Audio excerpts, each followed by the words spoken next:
March 31 ഇന്നത്തെ daily reflection. എനിക്ക് സ്നേഹം നിഷേധിക്കപ്പെട്ടിട്ടില്ല എന്ന തലക്കെട്ടോടുകൂടി മൂന്നാമത്തെ പാരമ്പര്യത്തിലെ ലേഖനത്തിലെ ഭാഗമാണ്.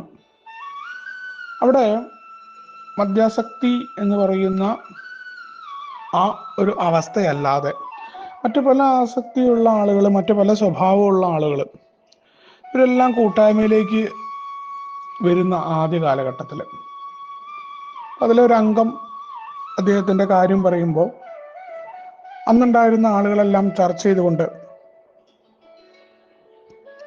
നമ്മുടെ മൂന്നാമത്തെ പാരമ്പര്യം രൂപപ്പെട്ട കഥയാണ്. നമുക്കവിടെ പ്രാഥമിക ഉദ്ദേശത്തിൽ അയാളുടെ മദ്യാസക്തി എന്ന് പറയുന്നത് അയാൾക്ക് കുഴപ്പമാണ്, അത് മാറാനായിട്ട് എയിലേക്ക് അദ്ദേഹത്തിന് തീർച്ചയായിട്ടും പ്രവേശനമുണ്ട് എന്നാണ്. അവിടെ നമ്മൾ ആൽക്കഹോളിക്സ് അനോണിമസിൻ്റെ കൂട്ടായ്മയിൽ നമുക്ക് ഇഷ്ടമില്ലാത്തതും നമുക്ക് യോജിക്കാൻ പറ്റാത്തതുമായ നിരവധി സ്വഭാവമുള്ള ആളുകളൊക്കെ ഉണ്ടാവും. നമുക്ക് എല്ലാവരെയും നമ്മുടെ വഴിയിലേക്ക് കൊണ്ടുവരാനോ നമ്മുടെ രീതിയിലേക്ക് ആക്കാനോ പറ്റില്ല. കാരണം അങ്ങനെ പല ആളുകളുടെയും ഇഷ്ടക്കേടിന് നമ്മളും വിധേയരായിട്ടുണ്ടാവും എന്നതാണ് വസ്തുത. നമുക്കെപ്പോഴും എല്ലാവർക്കും ഇഷ്ടപ്പെടുന്ന ഒരാളാകാനോ എല്ലാവരും അംഗീകരിക്കുന്ന ഒരാളാകാനോ നമുക്കുമാകില്ല, വേറെ ആളുകൾക്കും ആകില്ല എന്നുള്ളതാണ് പ്രാഥമികമായ ഉദ്ദേശം. മദ്യരഹിതമായ സുബോധാവസ്ഥ കൈവരിക്കാനും എങ്ങനെ ഞാൻ മദ്യത്തിൽ നിന്ന് മാറി നിന്ന് എന്തൊക്കെ മാറ്റങ്ങൾ ഉണ്ടാക്കി എന്നുള്ളതാണ്. പലപ്പോഴും സുബോധം എന്ന പദത്തിൻ്റെ അർത്ഥം സുബോധം ഇങ്ങനെ ആയിരിക്കണം എന്നൊക്കെ പറയുന്ന രീതികളും കണ്ടിട്ടുണ്ട്. പക്ഷെ ആൽക്കഹോളിക്സ് അനോണിമസിൻ്റെ കൂട്ടായ്മയുടെ മൂന്നാമത്തെ പാരമ്പര്യം സുബോധത്തെ നിർവചിക്കേണ്ടത് അവനവൻ തന്നെയാണ് എന്ന് കൃത്യമായിട്ട് പറയുന്നുണ്ട്. നമുക്ക് മാറ്റുവാൻ പറ്റുന്നത് നമ്മളെ മാത്രമാണ് എന്നുള്ള ബോധ്യമാണ്. ഇവിടെ മൂന്നാമത്തെ പാരമ്പര്യം അനുസരിച്ച് ആൽക്കഹോളിക്സ് അനോണിമസിന്റെ കൂട്ടായ്മയിലേക്ക് വരുന്ന ഒരംഗത്തെയും വിധിക്കാനോ അവൻ്റെ വിവരങ്ങൾ അന്വേഷിക്കാനോ അവൻ ആരാണ്, അവൻ എന്താണ്, അവൻ ഏതൊക്കെ രീതിയിലാണ്, ഇതൊന്നും നോക്കേണ്ട ഉത്തരവാദിത്തം എനിക്കില്ല. മദ്യാസക്തനാണ് എന്ന് അവൻ പറഞ്ഞാൽ അവന് ഈ മീറ്റിങ്ങിൽ വന്നിരിക്കാനും അവനോട് എൻ്റെ അനുഭവങ്ങൾ, ശക്തിയും പ്രതീക്ഷകളും അവനുമായിട്ട് പങ്കുവെക്കാനും അവൻ്റെ അനുഭവങ്ങളും ശക്തിയും പ്രതീക്ഷകളും കേൾക്കുവാനും അവനെ ഞാൻ എന്നെപ്പോലെ മാറ്റി തീർക്കാനോ ആവശ്യമില്ലാത്ത കാര്യങ്ങളിൽ അവന് ഉപദേശം കൊടുക്കാനോ ഇതിനൊന്നും ഞാൻ നിൽക്കേണ്ടതില്ല എന്ന് ഓർമ്മപ്പെടുത്തുന്നുണ്ട്. അവൻ്റെ മറ്റ് സ്വഭാവ ദൂഷ്യങ്ങളും അവൻ്റെ മാറ്റത്തെയും, അതേപോലെ കൂട്ടായ്മയിൽ മുന്നോട്ട് പോയിക്കൊണ്ടിരിക്കുന്ന അംഗങ്ങളാണെങ്കിലും അവരുടെ മറ്റ് സ്വഭാവ ദൂഷ്യങ്ങളും, ആൽക്കഹോളിക്സ് അനോണിമസിൻ്റെ പടികൾ ഇങ്ങനെയാണ്, ആ പടികളിലൂടെ നിങ്ങൾ പോയിട്ട് മാറണം, ഇതൊന്നും പറയാനുള്ള യോഗ്യത എനിക്കില്ല എന്നുള്ളതാണ്. പലപ്പോഴും പല പ്രശ്നങ്ങളും നമുക്ക് ബുദ്ധിമുട്ടുകൾ ഉണ്ടാവുകയും നമുക്ക് യോജിക്കാൻ പറ്റാത്ത ആളുകൾ ഉണ്ടാകുകയും ചെയ്യുമ്പോൾ പ്രാഥമിക ഉദ്ദേശമായ മീറ്റിങ്ങിന് ശേഷം അവരെയൊക്കെ മാറ്റി നിർത്തേണ്ട സ്ഥലങ്ങളിൽ മാറ്റി നിർത്താൻ തന്നെയാണ് പറയുന്നത്. പക്ഷേ ഏയുടെ മീറ്റിങ്ങും ഏയുടെ ആ മീറ്റിംഗ് ഹാളും അവിടെ എല്ലാ മനുഷ്യരെയും ഉൾക്കൊള്ളുന്ന ആത്മീയമായ തലത്തിലേക്ക് വരാൻ ഓരോ സ്ഥലത്തും ആ പ്രാഥമിക ഉദ്ദേശത്തിൽ വർത്തിക്കാൻ തന്നെയാണ് പഠിപ്പിക്കുന്നത്. എയുടെ ഗ്രൂപ്പിൻ്റെ കാര്യത്തിൽ എല്ലാ മനുഷ്യരെയും ഉൾക്കൊള്ളാൻ തന്നെയാണ് എന്നെ ആൽക്കഹോളിക്സ് അനോണിമസ് പഠിപ്പിക്കുന്നത്.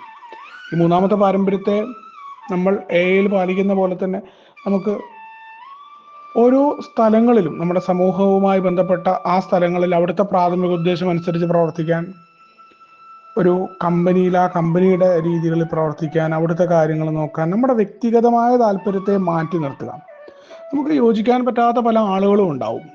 അപ്പം അവരെ നമ്മൾ എല്ലാത്തിനെയും തോളിലേക്ക് കയറ്റിയിരുത്തണമെന്നോ അവരുടെ തോളത്ത് നമ്മൾ കൈയിടണമെന്നോ ഒന്നല്ല. പക്ഷെ അവർക്ക് അവരുടേതായ രീതിയിൽ പ്രവർത്തിക്കാനും അവരുടെ ആശയങ്ങളിൽ നിൽക്കാനുമുള്ള അവകാശമുണ്ട് എന്ന് ബഹുമാനിക്കാനും, ഞാൻ എന്തിനാണ് വേറൊരാളെ പുച്ഛിക്കുകയും അവരെക്കുറിച്ച് കമൻറ്റ് പറയുകയും അവരിങ്ങനെ ആയിരിക്കണമെന്ന് പറയുകയും ചെയ്യേണ്ട കാര്യമില്ല. അത് കൃത്യമായിട്ട് മൂന്നാമത്തെ പാരമ്പര്യത്തിൻ്റെ ഈ ഭാഗം എന്നെ ഓർമ്മപ്പെടുത്തുന്നുണ്ട്. ജീവിതത്തിൻ്റെ ഉടനീളവും ഈ മൂന്നാം പാരമ്പര്യം ആൽക്കഹോളിക്സ് അനോണിമസിൻ്റെ ഗ്രൂപ്പിൽ ഇത് പ്രാക്ടീസ് ചെയ്യുമ്പോഴായിരുന്നു എനിക്കത് മറ്റു ഭാഗങ്ങളിലൊക്കെ പ്രാക്ടീസ് ചെയ്യാനായിട്ട് എളുപ്പമായത്. എല്ലാ തത്വങ്ങളും ആ രീതിയിലാണ്. ഞാനത് ആൽക്കഹോളിക്സ് അനോണിമസിൻ്റെ മീറ്റിങ്ങിൽ പല രീതിയിലും പല സ്വഭാവത്തിലും പല തരത്തിലും സംസാരിക്കുന്ന ആളുകളെ കേട്ടിരിക്കാനും അവരിൽ നിന്നുള്ള ആശയങ്ങൾ, അതിൽ പല യോജിപ്പില്ലാത്തതും യോജിക്കാൻ പറ്റുന്നതുമായ നിരവധി കാര്യങ്ങളുള്ളപ്പോഴും അവർക്കൊരു മറുപടികളും കൊടുക്കാതെ അതിലാവശ്യമുള്ളത് എടുക്കുക, അല്ലാത്തതിനെ അവിടെ ഉപേക്ഷിക്കുക, വളരെ തെറ്റായ സന്ദേശവും അയാളുടെ പാരമ്പര്യ വിരുദ്ധവുമായ കാര്യങ്ങൾ ഒഴിച്ച് ബാക്കിയൊക്കെ അയാളുടെ കാര്യമാണ്. അയാൾ വേറെ രീതിയിൽ പ്രവർത്തിക്കുന്നു, അല്ലെങ്കിൽ അത് കഴിഞ്ഞ് അങ്ങനെ ഒരു വ്യക്തി എന്തെങ്കിലും പറഞ്ഞു എന്ന് വെച്ചിട്ടൊന്നും ഗ്രൂപ്പിനെ മൊത്തത്തിലൊന്നും ആയിപ്പോയില്ല എന്നൊക്കെ ഞാൻ മനസ്സിലാക്കിയിട്ടുണ്ട്. പലപ്പോഴും തെറ്റായ സന്ദേശം കൊടുത്ത് തിരുത്തേണ്ടത് എൻ്റെ ഉത്തരവാദിത്തമാണ്, എൻ്റെ തലയിലൂടെ ആണെന്ന് കരുതിയ കാലഘട്ടമൊക്കെ ഉണ്ടായിരുന്നു. അതേപോലെ നമ്മളെക്കുറിച്ചും ഉള്ള പല അപവാദങ്ങൾ കേൾക്കുമ്പോൾ ഈ മൂന്നാം പാരമ്പര്യം എനിക്ക് മനസ്സിലുണ്ടായാൽ മതി, അതൊക്കെ പോവും. ആളുകൾ പല രീതിയിൽ പറയാറുണ്ട്, പലതിനെക്കുറിച്ചും അവരവരുടെ വേർഷം പറയും. ഇത് ഇത് തന്നെയാണ് എല്ലായിടത്തും എന്നുള്ളത് ചിന്തിക്കാൻ അവർക്ക് പറ്റില്ല എന്നുള്ളതാണ് സത്യം. ആൽക്കഹോളിക്സ് അനോണിമസിന്റെ തത്വങ്ങൾ മൂന്നാമത്തെ പാരമ്പര്യമാണെങ്കിലും ബുക്കിലുള്ള സാധനത്തെ എൻ്റെതായ രീതിയിലേക്ക് മാറ്റാൻ തന്നെയാണ് പറഞ്ഞിട്ടുള്ളത്. ഈ മൂന്നാം പാരമ്പര്യം ബിൽ വിൽസൺ എഴുതി എന്ന് പറയുമ്പോഴും ഇതിലെ മറ്റ് അനുഭവങ്ങൾ, മറ്റ് അംഗങ്ങളുടെ അനുഭവങ്ങളാണ്. ഡെയിലി റിഫ്ലക്ഷൻ അടക്കം അത് തന്നെയാണ്. ഓരോ മനുഷ്യരും അവരെന്ത് കണ്ടു എന്നതാണ് അതിൻ്റെ തൊട്ടടിയിൽ എഴുതിയിട്ടുള്ള ആ കാര്യം പോലും.